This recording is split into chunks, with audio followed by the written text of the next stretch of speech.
ये कारणमुत्तम प्रशस्तदर्शनव्याख्याय चरित्र।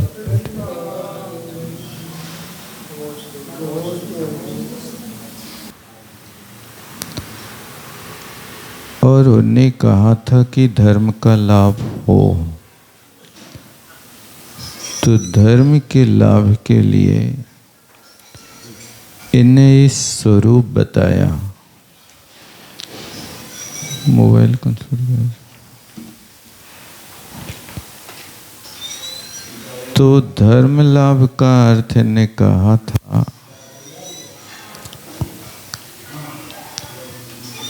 कि लोक बिंदु सार के एक अंश से निकला हुआ व्याकरण शास्त्र है। उस व्याकरण के माध्यम से ये लव धातु का प्रयोग किया है। अब उसी बात को और कहते हैं। पृष्ठ 14 है, 106 नंबर की श्लोक है। क्या सावधान कर रहा है? शृणुत एकाग्र मानसा, अपना मन एकाग्र करके शृणुत, सुनिए। शृणुत कौन? सामने बैठे हुए श्रोता को कह रहे हैं, मध्यम पुरुष है। हाँ, जेनई अभिहितम धर्मम, ये जिनेन्द्र द्वारा कहा हुआ धर्म है, उस धर्म को समासता कथयामि। समासता यानी संक्षेपात, संक्षेप से, कथयामि कहूँगा। कांचित तत्फल भेदान, और कुछ कुछ उसके फल और भेदों को मैं कहूँगा। देखो ध्यान देना यहाँ पर, धर्म का फल और धर्म के भेद, इनके लिए आचार्य केवली भगवान बताने का प्रयास कर रहे हैं। दो चीजें हैं, देखो, तत्फल तद्भेदान, उनके फल को और उनके भेदों को समासता कथयामि, संक्षेप से कथयामि माने कहता हूँ। सो तुम शृणो। हिंसा तो लीकतस्तेया मैथुन, जिससे विरत होते हैं उसमें पंचमी विभक्ति का प्रयोग करते हैं। आचार्य महाराज ने सब स्वतंत्र स्वतंत्र विभक्ति रखे। हिंसाता वृत्ति, हिंसा से विरत होना। अलीकता वृत्ति, अलीक माने झूठ से विरत होना। स्तेयान, चोरी से वृत्ति। मैथुनात् वृत्ति, मैथुन से विरक्त होना। और द्रव्य संगमात्, परिग्रह को इनने द्रव्य रखा है। तो यहाँ पर परिग्रह रखते तो मात्राएं बढ़ जाती हैं, इसलिए द्रव्य रखा। द्रव्य संगमात या ग्रंथ संगमात, ग्रंथ का अर्थ भी परिग्रह होता है। और ग्रंथेभ्यः निष्क्रांता इति निर्ग्रंथा, ऐसा होता है। तो यहाँ पर ये परिग्रह न रख करके द्रव्य रखा है। द्रव्य क्या है?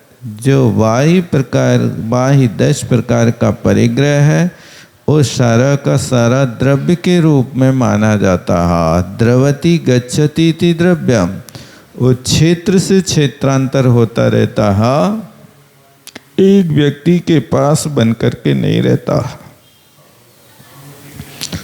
व्यक्ति बदलता है तो द्रव्य का भी परिवर्तन हो जाता है। इन 5 से वृत्ति होना व्रतम उद्दिष्टम, व्रत कहा गया है। और तस्य धारणम व्रतम विधेयम, तस्य कश, उन व्रतों को धारण करने से व्रति संज्ञा होती है। इन 5 पापों के त्याग के नाम से वृत्ति नहीं बनते हैं। अच्छा प्रयोग किया। तस्य धारणम, उन व्रत को धारण करना व्रति संज्ञा कहलाती है। ये 5 पापों के त्याग का सबसे पहले उपदेश दिया। आचार्य महाराज ने जो संकल्प किया था कि मैं धर्म के फल को बता रहा हूँ, धर्म के भेद बता रहा हूँ, तो यहाँ से धर्म प्रारंभ होता है। इसलिए दर्शन, ज्ञान और चारित्र, इन 3 की एकता मोक्ष का मार्ग है, और ये मोक्ष का मार्ग ही धर्म है। इस अपेक्षा से यहाँ पर ये 5 पापों का त्याग अब एक देश रूप, सर्वदेश रूप 2 तरीके से होता है। शक्ति के अनुसार कुछ एक देश त्याग कर लेते हैं और कुछ लोग वहाँ पर सर्वदेश यानी महाव्रत को स्वीकार कर लेते हैं। इसके बाद 5 समितियों का स्वरूप बताते हैं। एरिया समिति शब्द है ना, तीसरे चरण में देखो, इस समिति को सबके साथ लगाना। एरिया समिति 4 हाथ आगे की जमीन को देख करके चलना। वाक्य समिति, वाक्य का है या भाषा का है, शब्द बदल दिए, भाषा भी आ सकता था इसमें। महाराज के मन में जो आ जाए सो कर दिया, वरना शब्द भंडार दे तो है, बदल देता है। एरिया समिति, वाक्य समिति। वाक्य के बिना अर्थ का ज्ञान भी नहीं होता। अकेले शब्द से वस्तु का ज्ञान नहीं कर सकते। यदि आप वाक्य का प्रयोग ना करें, पहले बोले घा, फिर अंतर से बोले टा, अब घा जो बोला वो आपकी स्मृति पटल से निकल गया। टा, अब स्मृति पटल में नया शब्द आया। घा और टा का अर्थ क्या होता?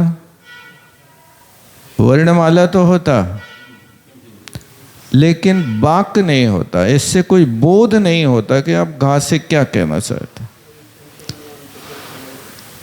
उस घा में भी यदि आपको बोध करना है तो फिर एकाक्षरी शब्द कोश का ज्ञान करना होगा। लेकिन एकाक्षरी कोश के साथ भी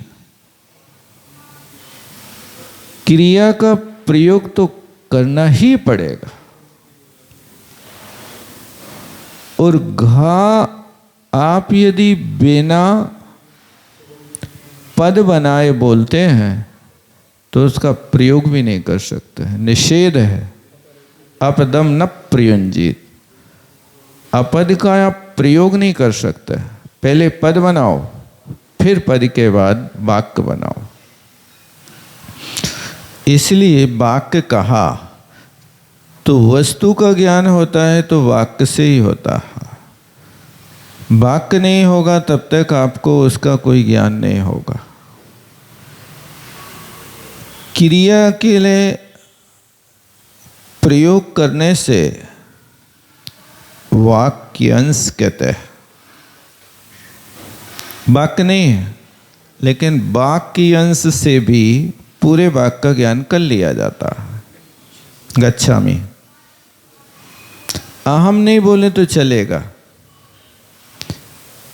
तो सामने वाले ने ये तो समझ लिया कि आप जाना चाहते हैं, ये वाक्यांश है, जाना चाहते हैं। लेकिन उस वाक्यांश के बाद फिर से सामने वाला प्रश्न करेगा, को गच्छति, कहाँ जाना चाहते हैं आप? तो फिर आपको कर्म की संयोजना करना पड़ेगी। कर्म की क्या संयोजना?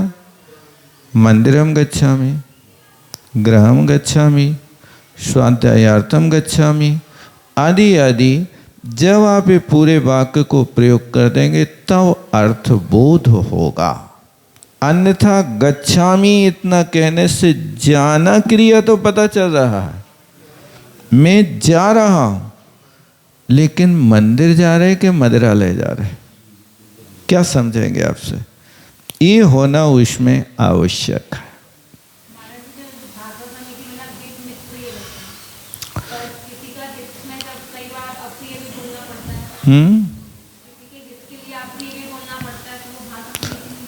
अप्रिय भी भाषा मानी जाती है, सत्य माना जाता है, क्योंकि समिति का प्रयोग तो इस नहर के भीतर बहना है।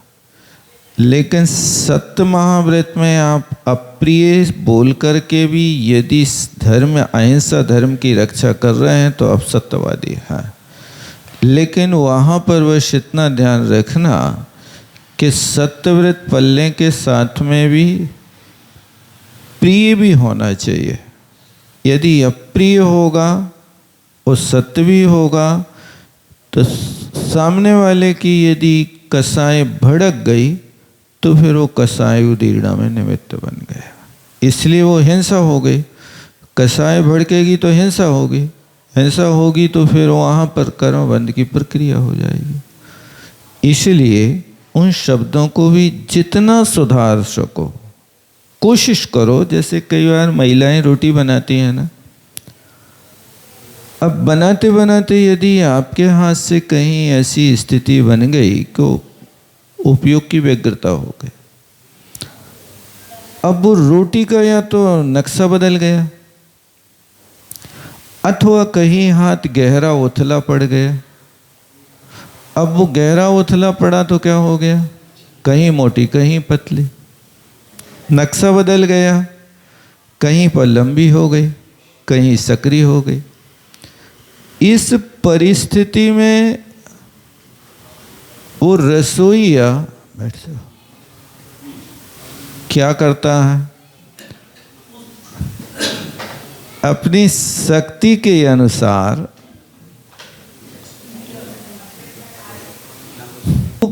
पूरी कोशिश करता है कि उसी में सुधार कर ले, और जब देखता है कि उसमें सुधार नहीं हो पाता है तो पुनः उसको मिटा करके फिर से बना देता है। इसी तरह यहाँ पर भी आप कोशिश करें कि उस भाषा समिति में भाषा को सुधारें, और उस रसोइया की तरह कहीं बिगड़ता है तो उसको संभालें, और यदि नहीं संभल पा रहा है तो फिर उसके लिए मौन धारण करके क्षमा याचना प्रतिक्रमण करें, अन्यथा वो भाषा समिति का अतिचार बन जाएगा। ये एरिया, भाषा और ऐषणा 5 समितियों में ये ऐषणा समिति बहुत कठिन पेपर होता है, ये सरल पेपर नहीं है, क्योंकि शेष 4 समितियां स्वाश्रित होती हैं, ऐषणा समिति पराश्रित होती है। एरिया समिति में हमें अपनी बुद्धिपूर्वक देख करके चलना है, भाषा में हमें अपनी बुद्धिपूर्वक मौन खोलना है। लेकिन रोटी खावे में बुद्धि नहीं चलेगी।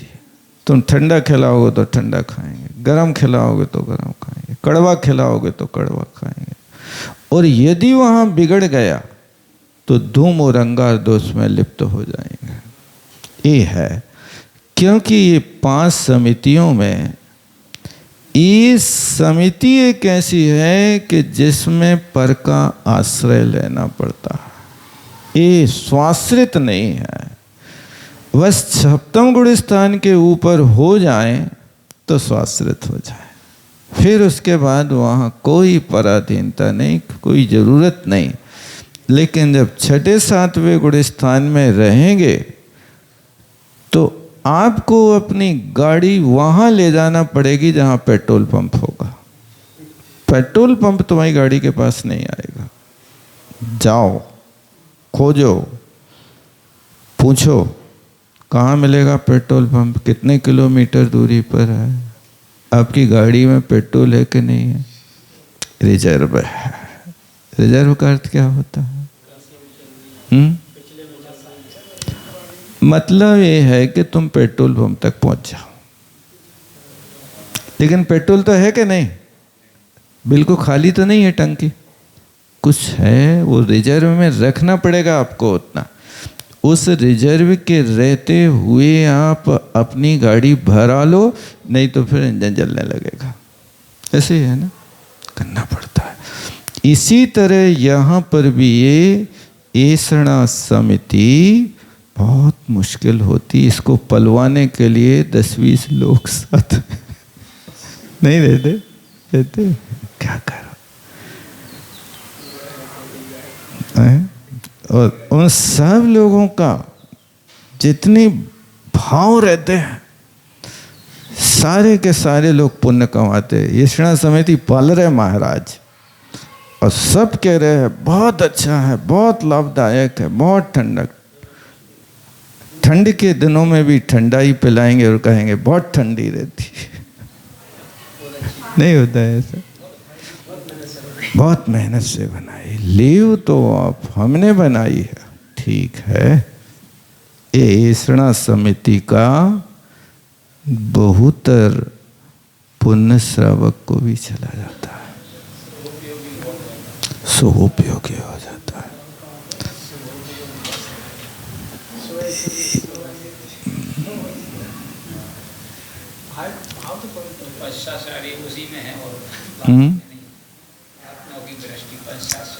बराबर।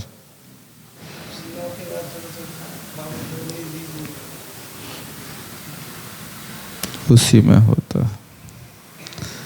तभी तो तीर्थंकर जैसे उत्तम पात्र को पहली बार जो ज्ञान वो दे देवे, वो उसी भाव से मोक्ष हो जाए। पहले पात्र को, उत्कृष्ट पात्र को, और पहला दाता तद्भव मोक्षगामी है।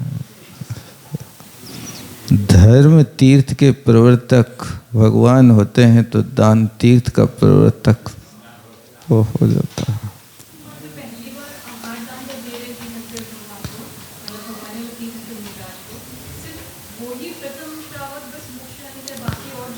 अब 11वां आहार तो चंदन वाला ने दिया, चंदन वाला को कैसे मोक्ष भेज।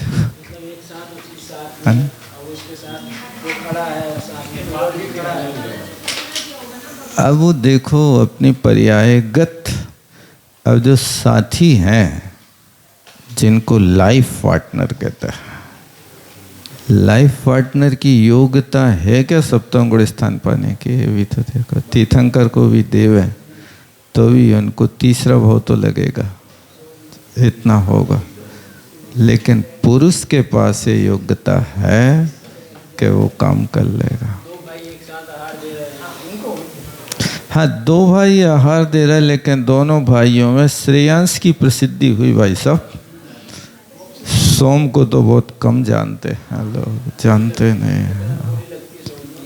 अब वे तो पैसा निकालने के तरीके प्रतिष्ठाचारियों के।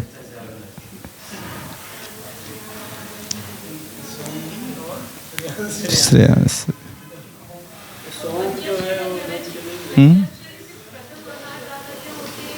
सबके, अरे तो तीर्थंकर के आहार जहाँ होते हैं वहाँ तो सबके यहाँ होते हैं। बस मोक्ष के लिए ये पहला पात्र है। अब निकट भव क्या, संसार का अंतिम भाव ही बचा है अब तो। हाँ वे तो होते हैं, उनके पास फिर ज़्यादा नहीं होता। पहला तो नहीं दिया होगा, अब इसके बाद दिए हो तो बात अलग है, लेकिन पहला आहार तो नहीं दिया है वैसे।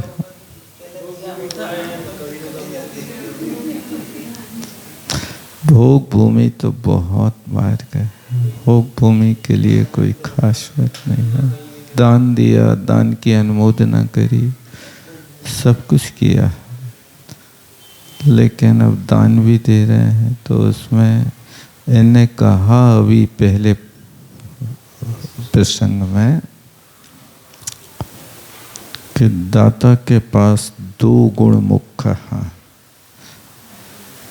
एक नव पुण्य प्रतिपत्ति और सप्त गुण समाहित, ये दो शब्द प्रयोग किया है।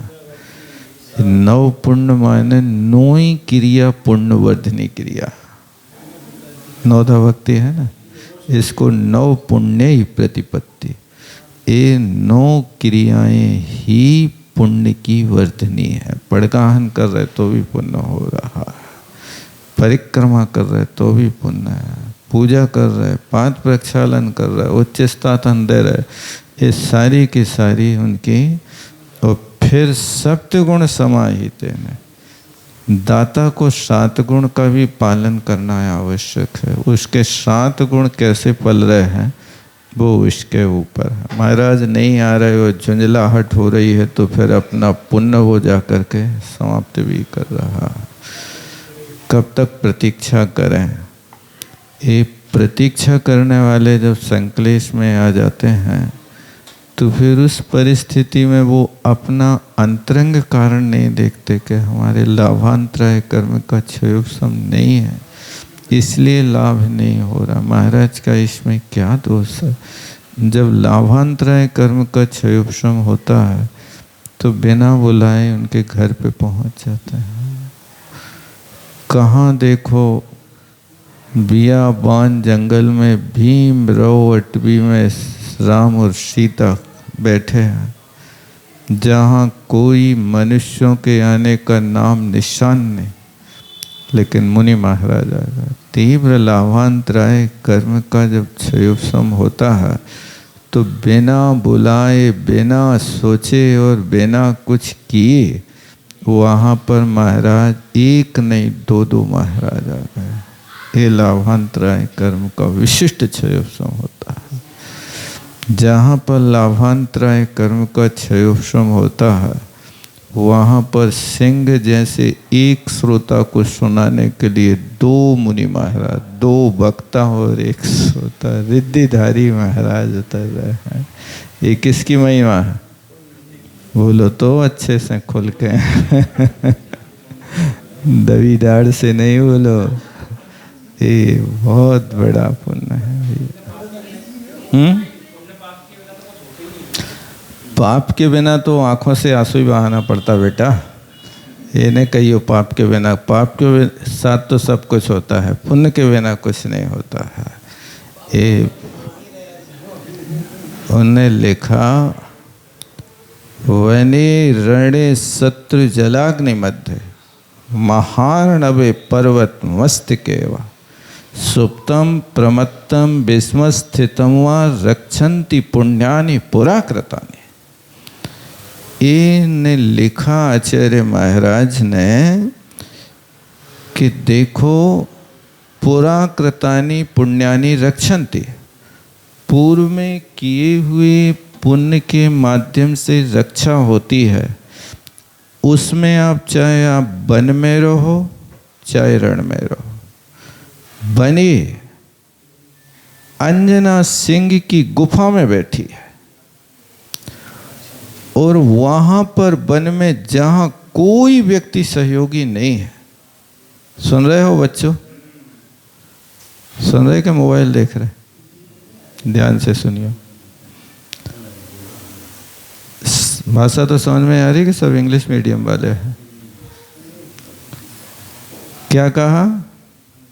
वन में जब पुण्य था तो अंजना के सामने जहां कोई रक्षक नहीं, बियाबान जंगल हो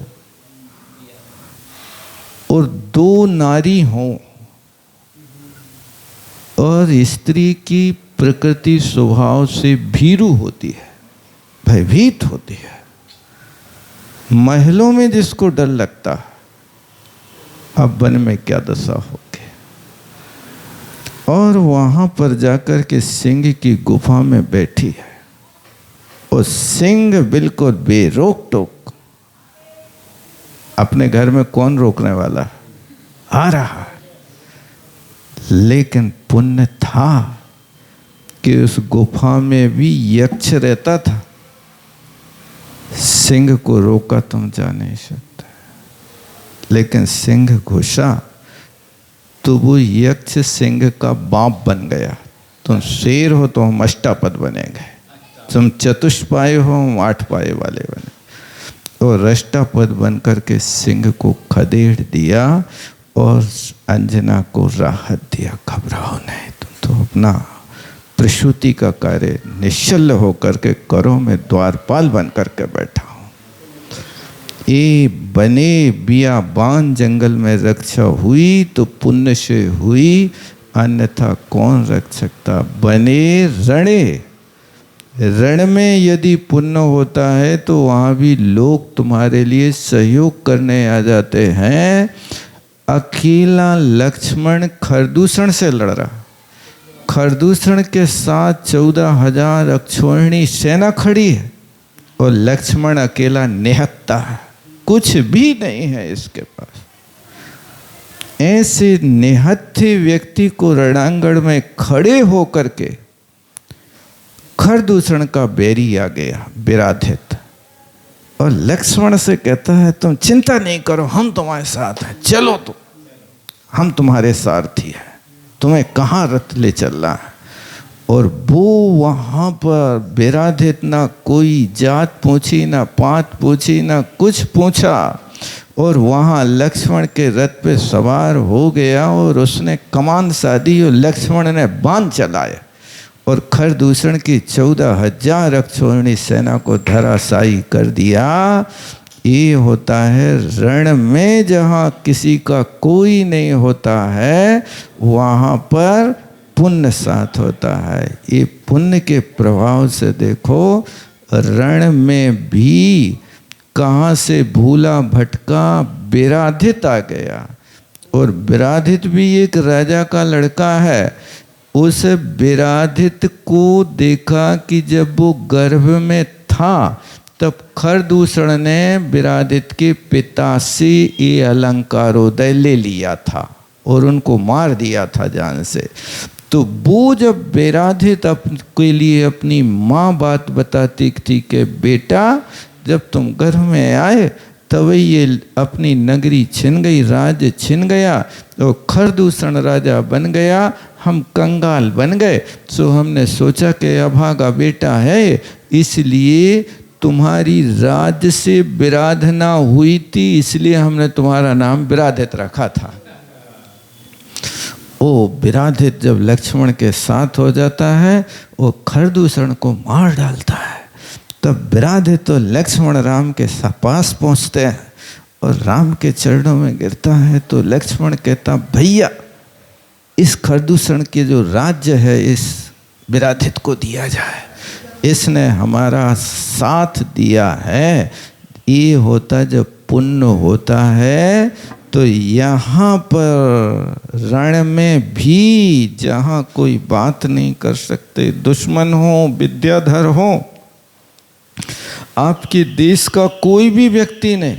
लक्ष्मण तो भूमि गोचरी व्यक्ति थे, इनके साथ तो इनका आदमी तो छोड़ो कुत्ता भी साथ में नहीं था। कौन था साथ में बताओ, अपने देश का कौन था। लेकिन सब विद्याधर थे और वो विराधित विद्याधर ने आकर के अपनी शक्ति का प्रदर्शन किया और लक्ष्मण ने राम से कह करके उनके लिए राज्य दिला दिया। बने रणे शत्रु जलाग्नि मध्य, शत्रु के बीच में खड़े हो तो पुण्य काम करता है, अन्यथा कोई नहीं करता है। वहाँ पर एक जित पद्मा नाम की कन्या रहती है। वो सिंगोदर की बिटिया थी, उसको पुरुष का नाम लेते ही घृणा होती थी, बहुत विचित्र नारी थी।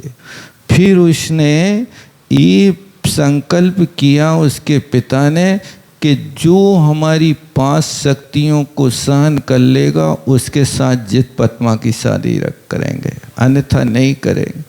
सारी विद्याधर की श्रेणियों के राजकुमार आए, लेकिन सिंगोदर की शक्ति को सहन नहीं कर सके, सारे के सारे पराश्रित होकर के भाग गए। जब लक्ष्मण को पता लगा कि यहाँ तो ये एक इस राजा की एक मरखनू गैया है, ये लोगों ने परिचय कराया, तो लक्ष्मण ने पूछा कि क्या है ये मरखनू गाय, हम तो सींग तोड़ना जानते हैं, हमें बताओ। बोले जित पद्मा नाम की कन्या है, उसका संकल्प है कि जो इन विद्याओं को झेल लेगा, शक्ति को झेल लेगा, वो ही मेरा पति होगा। आज तक जित पद्मा ने हजारों को मौत के घाट उतार दिया, कोई इसका पति नहीं बन सका। लक्ष्मण जी तुम सामने नहीं जाइयो, नहीं तो राम अकेले हो जाएं। तो भी कहते हैं कि ऐसी मरखनू गायों के सींग तोड़ने की कला तो हमारे पास है, चलो हम देखते हैं। और गया वहाँ सिंगोदर के सामने खड़ा हो गया, और सिंगोदर ने कहा तू कौन है? बोले मैं तो भरत का सिपाही हूँ और तुम्हारे सींग तोड़ने आया। कैसी बात करता, क्या भरत के राज्य में ऐसे उद्दंड लोग रहते हैं? हाँ हाँ रहते हैं। तब कहा तुम्हारी शक्ति को देखने आए, चलाओ तुम शक्ति। सो उसने एक शक्ति चलाई, सो एक हाथ में पकड़ लिया, दूसरी शक्ति चलाई तो दूसरे हाथ में पकड़ ली, तीसरी शक्ति चलाई तो काखरी में दबा ली, चौथी शक्ति चलाई तो उसने दूसरी काख में, अब 5वीं शक्ति चलाई तो फिर दांतों से पकड़ ली। ऐसी 5 शक्तियां, जैसे ही तीसरी शक्ति चली तो जित पद्मा झरोका में खड़ी लक्ष्मण को इशारा कर रही है, अब लौट जाओ बेटा, हम मान रहे तुम्हें अपना पति। तो जी यहाँ से इशारा करता, चिंता नहीं करो, हम देख रहे हैं इनके पास कितनी शक्ति है। अब वहाँ जित पद्मा तीसरी शक्ति के बाद घबरा गई कि कहीं लक्ष्मण मर न जाए, नहीं तो हम जिंदगी भर विधवा रहे हैं। ऐसा बार बार वो सोच रही है, और लक्ष्मण कह रहे नहीं तुम तो चलाओ, जबरदस्ती चलाओ। और वो चलाता है, वो जित पद्मा का हृदय कांप रहा है। ऐसी 5 शक्तियों को झेलने के बाद लक्ष्मण कहता सिंगोदर और है कोई एक शक्ति, चला दे। तब सिंगोदर उसके चरणों में गिरा और जित पद्मा आई सो वरमाला लेकर के खड़ी हो गई। ये शत्रु मध्य पुण्यानि पुरा कृतानि रक्षन्ति। दुश्मनों के सामने यदि तुम्हारा पुण्य है तो वो रक्षा करता है, अन्यथा नहीं करता। कितनी चीजें हो गई, बने रणे शत्रु जल अग्नि, जल के बीच में रक्षा करने वाला पुण्य। श्रीपाल को समुद्र में पटक दिया, कौन ने रक्षा करी? पुण्य ने रक्षा करी। सीता को अग्नि में गिरा दिया, कौन ने रक्षा करी? पुण्य ने रक्षा करी। शत्रु जलाग्नि मध्य सुप्तम प्रमत्तम, सोते हुए व्यक्ति की भी रक्षा करने वाला पुण्य होता। वो माँ नेवला को सौंप गई बच्चे की रखवाली करना। अब वो बच्चा सो रहा था, सांप आया, नेवला ने खा लिया। अब वहाँ पर नेवला ने खा लिया और माँ ने देखा तो नेवला को तो मार डाला, बिना सोचे काम तो कर लिया। लेकिन सोती हुई अवस्था में अपने प्राणों की बाजी लगा करके वो नेवला इस बच्चे की रक्षा करता है। ये होता सुप्तम, सोती हुई अवस्था में भी पुण्य रक्षा करता है। कहते विषम स्थितम हुआ, तुम कैसी भी स्थिति में टिके रहो, पुण्य होवे तो सब जगह बच जाओगे, और पुण्य नहीं है तो सामने वाला व्यक्ति भी जहाँ जरासंध के चक्र से नहीं मरा, चक्र रतन हलधर सा भाई काम नहीं आया, और एक तीर के लगत कृष्ण की विनिश गई। जिनका बलभद्र जैसा भैया होवे, वो चक्र रतन जिनके पास में होवे तो भी काम नहीं आया। क्या हुआ, एक भील के, अब भील तो नहीं था, वो भी महायोद्धा था, क्योंकि वो भी जरत कुंवर कृष्ण जी का भैया ही था। जरत कुंवर को इतना प्यारा था श्री कृष्ण, इतना प्यारा था कि वो भैया के मौत की बात सुनकर के कहा मेरे द्वारा मेरा भैया नहीं मरेगा, मैं वनवास करूँगा। तो वो इसलिए जरत कुंवर छोड़ करके चला गया था, बाकी है तो इन्हीं का भैया। ये रक्षन्ति पुण्यानि पुराकृतानि, पूर्व कृत व्यक्ति का पुण्य व्यक्ति की रक्षा करता है, अन्यथा कोई रक्षा करने वाला नहीं होता। आज इतना ही रखता है। अच्छे से अपनी भगवान की भक्ति करना, परोपकार करना, सेवा करना, इन कारणों से पुण्य की प्राप्ति होती है। लड़ाई करने से, व्यसन करने से कभी पुण्य की प्राप्ति नहीं होती है। जावाणी के ज्ञान